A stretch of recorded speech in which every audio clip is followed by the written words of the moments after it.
तो क्या नेपाल के कोच बनेंगे डेल स्टेन? मतलब वो साउथ अफ्रीका जो 1 रन से जैसे तैसे जीत पाई थी नेपाल से पिछले वर्ल्ड कप में, उसके सबसे महान गेंदबाजों में से एक डेल स्टेन, क्या नेपाल के कोच बनेंगे?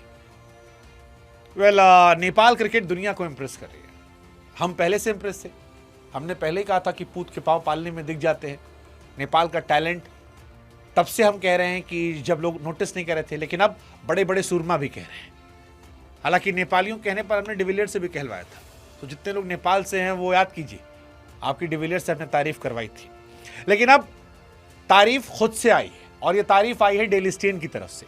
डेल स्टेन कहते हैं कि नेपालियों, I offer my services to you if you ever need. कभी भी आपको जरूरत हो, मैं आपको अपनी सेवाएं देने के लिए तैयार हूं।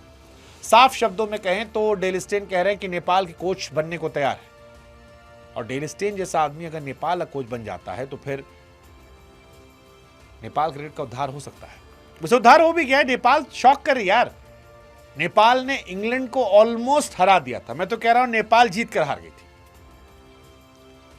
आखिरी ओवर में 10 रन चाहिए था। उसके पहले ओवर में नेपाल ने फेंटे मार मार के पिटाई की थी। हैरी ब्रूक के कान से धुआं निकल गया था, लेकिन फिर वो हार गए। 4 रन से हारे। किस्मत खराब थी, लगभग जीत कर वो हार गए। और अब जब एक लेजेंड कह रहा है कि भाई साहब मैं आपको सेवाएं दे रहा हूं, तो इसका मतलब है वो भी ये नोटिस कर रहा है कि इस हार में जीत है।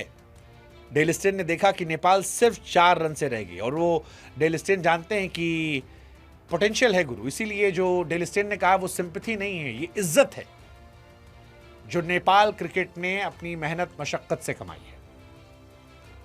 दुनिया की बड़ी टीमों में से एक इंग्लैंड, T20 क्रिकेट में इंग्लैंड का जलवा है गुरु, जलवा।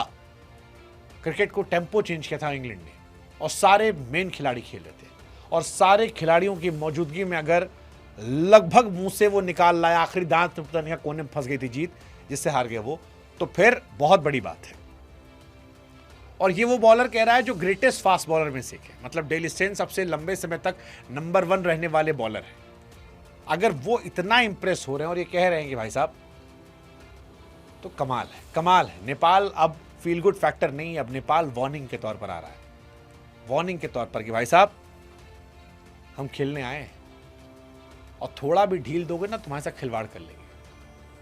आई जस्ट विश वो लास्ट ओवर में जीत जाते यार। 10 रन चाहिए था यार, सैम करन ने अच्छी बॉलिंग की, 0-1-1-2-0-1, वरना मैच जीत गए थे वो। 19 गेंद 46 रन चाहिए था, और फिर पिटाई की। मतलब जोफ्रा आर्चर के ओवर में 22 रन ठूक दिए भाई साहब, 3 छक्का मारा गया, 22 रन। ल्यूक वुड के ओवर में 19 रन ठोक दिए। मतलब आप 19 में उसमें गया था, आर्चर में 14 रन ठोके थे वुड पे। अब आप सोचो कि 1 ओवर में 19, 1 में 14 पिट गए थे मेन बॉलर में। ये तो पार्ट टाइम बॉलर था सैम करन, और केवल 10 चाहिए था, लगभग जीत थी, पर हार गए। बट कई बार हार भी जीत से बड़ी होती है, और यही इस मैच में नेपाल के साथ था। 184 इंग्लैंड बनाती है, 180 नेपाल बनाती है, 4 विकेट जीतते हैं।